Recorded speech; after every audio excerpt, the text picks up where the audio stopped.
చెప్పండి బ్రదర్ ఇయాల ఏరుకోరి తెచ్చుకున్న ప్రభుత్వాన్ని ఎట్లా చూస్తున్నారు? 6 నెలల నుంచి కూడా ధర్నాలు, నిరసనలు జరుపుతా ఉన్నారు. ఇంత కాంగ్రెస్ ప్రభుత్వం వచ్చిన ఇంత 6 నెలల్లోనే ఇంత వ్యతిరేకత రావడం అనేది చాలా విచిత్రం.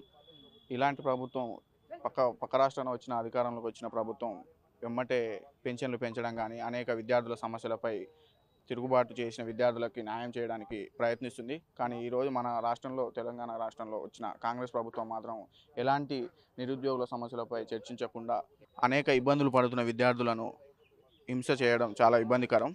అలాగే మన రాష్ట్రంలో కొనసాగుతున్న గ్రూప్ 1 డిఎస్సి నిరాహార దీక్షలపై నిన్న మొన్న అరెస్టు చేయడం చాలా విచిత్రం. రేవంత్ రెడ్డి గారు అధికారంలో రాకముందుకు నిరుద్యోగులు మీరు పనిచేయండి, మేము మీ అధికారంలోకి రాగానే మీ ప్రతి సమస్యపై మేము పోరాడి అనేక రకమైన పోస్టులు ఇస్తామని హామీ ఇచ్చి ఈరోజు అధికారంలోకి రాగానే కనీసం వారి నిరుద్యోగులపై ఊస లేకుండా కూడా మాట్లాడడం చాలా ఇబ్బందికరం. ఎట్లా చూస్తారు మరి? నిరాహార దీక్షలు కూడా చేస్తా ఉన్నారు కదా, ప్రభుత్వం ముందు తీసుకుపోవాలి అని చెప్పి కూడా. మీ మిత్రులు ఏం చెప్తారు? 9 రోజులు నిరాహార దీక్ష తీసినా కానీ ఇంతవరకు ప్రభుత్వం ఎలాంటి స్పందించకపోవడం చాలా బాధాకరం. అనేక రకమైన విద్యార్థి సంఘాలు ఈరోజు ధర్నా చేయడం సిగ్గుచేటు. ఈరోజు కాంగ్రెస్ ప్రభుత్వానికి ఓటేసి మరి గెలిపించారు. కానీ ఈరోజు ఎవరైతే హామీ ఇచ్చిరో వాళ్ళు ఎలాంటి ఊస లేకుండా మాట్లాడడం, కనీసం సమస్యలపై చర్చించకపోవడం చాలా బాధాకరం.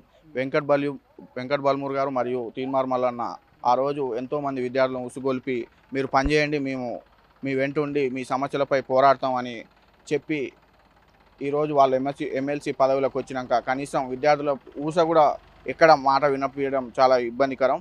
అలాగే వారు అసైన్మెంట్లు కూడా ఈరోజు ఇవ్వడం లేదు. ఇక్కడ ఏం చెప్తారు ప్రభుత్వానికి కానీ రేవంత్ రెడ్డి?